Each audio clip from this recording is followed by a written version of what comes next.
جزاک اللہ۔ سر میرے کوشچن سے آپ سے جو میں نے قرآن پاک میں پڑھے تو میں آپ سے جاننا چاہ رہی تھی کہ ایک جی تو یہاں ہمارے بتایا جاتا ہے کہ جو معراج کی رات آپ صلی اللہ علیہ وسلم نے اللہ تعالیٰ کا دیدار کیا تھا، تو سورہ نجم میں بتایا جاتا ہے کہ آپ اللہ تعالیٰ کے قریب ہوتے ہیں۔ ہمیں یہاں پہ حدیث بتائی جاتی ہے صحیح بخاری کی کہ حضرت عائشہ رضی اللہ عنہا کیا کہتی ہیں کہ جس نے یہ کہا کہ آپ صلی اللہ علیہ وسلم نے اللہ کا دیدار کیا ہے، مطلب ہوں جاگتی آنکھوں سے، تو اس نے ان پر جھوٹ باندھا، ہوں جبکہ کہا جاتا ہے کہ وہ ان کے بہت قریب ہوئے جب خواب میں، تو آپ صلی اللہ علیہ وسلم نے دیدار کیا لیکن جاگتی آنکھوں سے نہیں کیا معراج کی شب۔ تو اس بارے میں آپ مجھے تھوڑی سی ڈیٹیل بتائیں۔ دیکھیں اللہ تعالیٰ جسم نہیں ہے، جسمانی نہیں ہے، اللہ تعالیٰ کا دیکھنا یہ ناممکن ہے۔ قرآن مجید نے فرمایا کہ بسم اللہ الرحمن الرحیم لا تدرکہ الابصار وہو یدرک الابصار، آنکھیں اللہ کو نہیں دیکھ سکتی اور اللہ تعالیٰ آنکھوں کو دیکھتی ہے، وہو یدرک الابصار وہو اللطیف الخبیر، وہ لطیف و خبیر ہے۔ تو اللہ تعالیٰ نہ دنیا میں نہ آخرت میں نظر آئے گا۔ شب معراج بھی رسول پاک صلی اللہ علیہ وسلم نے اللہ کو نہیں دیکھا۔ شب معراج ما کذب الفؤاد ما رأى، یہ جو قرآن مجید میں ہے وَلَقَدْ رَآهُ نَزْلَةً أُخْرَىٰ عِندَ سِدْرَةِ الْمُنتَهَىٰ، یہ جبرائیل کی بات ہو رہی ہے۔ جبرائیل کی اصلی شکل میں، اصلی جو شکل ہے جبرائیل علیہ السلام کے، اس کے جو جتنا خوبصورت ہے، جتنا حسن ہے، اس کے شہپر ہیں، جو اللہ تعالیٰ نے اس کو جو حسن دیا ہے، وہ رسول پاک صلی اللہ علیہ وسلم نے ما کذب الفؤاد ما رأى، یہ جو اس نے دیکھا ہے وہ جبرائیل علیہ السلام کو دیکھا۔ اللہ تعالیٰ نظر نہیں آتا۔ یہ اہل بیت علیہ السلام کے احادیث میں متواترات میں سے کہ اللہ تعالیٰ کبھی نظر نہیں آئے گا، نہ دنیا میں نہ آخرت میں۔ اور جو کہتا ہے کہ اللہ تعالیٰ نظر آتا ہے وہ اللہ تعالیٰ کو جسم بنا لیتا ہے، اور یہ ہماری مذہب میں بلکہ اکثر مسلمین کے مذہب میں، اشاعرہ کے نزدیک، ماتوریدیہ کے نزدیک یہ باطل ہے جی۔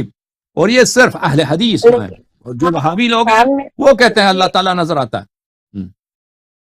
نہیں، یہاں پاکستان کے حنفی مسلک میں یہاں تک کہا جاتا ہے کہ آپ صلی اللہ علیہ وسلم ایک بار دیدار کیا، خواب جب امام ابو حنیفہ نے خواب میں 100 مرتبہ اللہ تعالیٰ کا دیدار کیا۔ تو عرض یہی ہے کہ وہ بس رؤیت ہمارے نزدیک باطل ہے۔ مزید کوئی سوال ہے تو حکم کریں، اللہ نظر نہیں آتا۔ اچھا، ایک سورہ واقعہ ہے، اس میں جو جنتیوں کے 3 گروپ بتائے گئے ہیں۔ ایک تو وہ ہے جو کہ جیسے اعلیٰ درجے کے ہو گئے، ایک ہو گئے تو بس وہ جیسے کہتے ہیں کہ ایک السابقون السابقون اولئک المقربون۔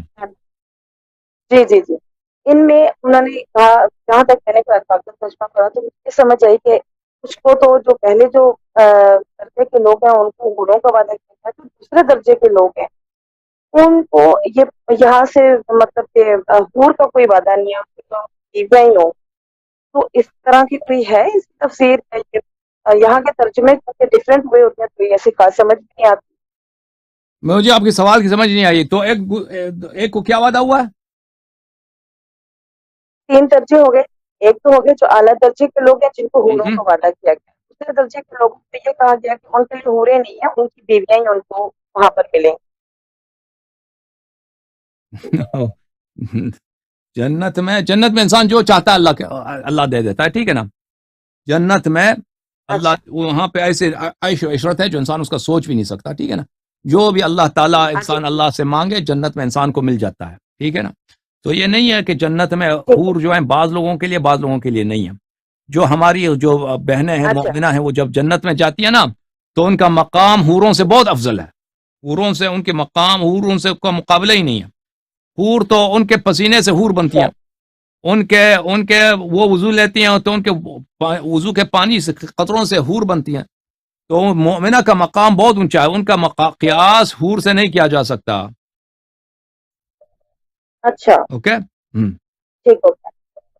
اچھا، شب قدر کے بارے میں تو سورہ قدر کے بارے میں آپ کی شیعہ تفسیر میں نے دیکھا کہ انا انزلناہ فی لیلۃ القدر، اس کے بارے میں کہتے ہیں کہ قدر سے مراد جو ہے وہ حضرت فاطمہ زہرا سلام اللہ علیہ۔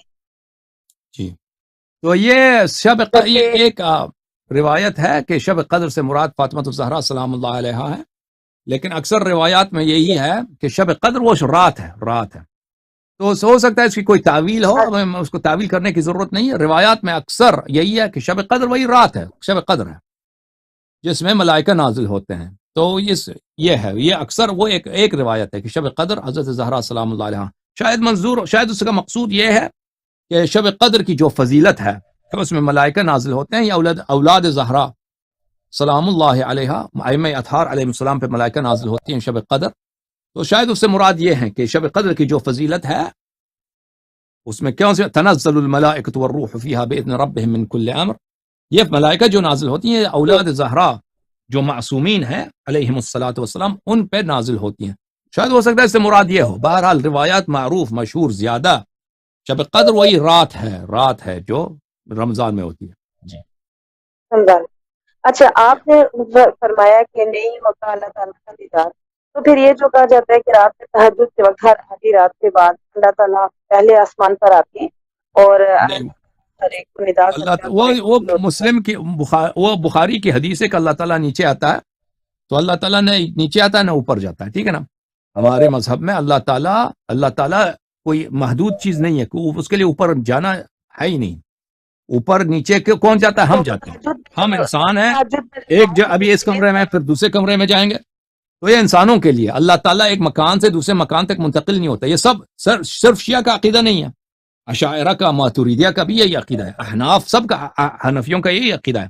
صرف کس کا عقیدہ ہے؟ یہ ہے یہ محدثین کا، احمد ابن حنبل کے ماننے والوں کا عقیدہ ہے کہ اللہ تعالیٰ خود نیچے آتا ہے، کیونکہ وہ تجسیم کے قائل ہیں، مجسمہ. نہیں، جو تہجد میں پھر دعا کا کہا جاتا ہے کہ ہاں، وہ تہجد کے لیے وہ اس کی تعویل ہے. وہ اشاعرہ ماتوریدیہ وہ تعویل کرتے ہیں کہ اللہ کی رحمت نیچے آتی ہے، نہ کہ خود اللہ آتا ہے.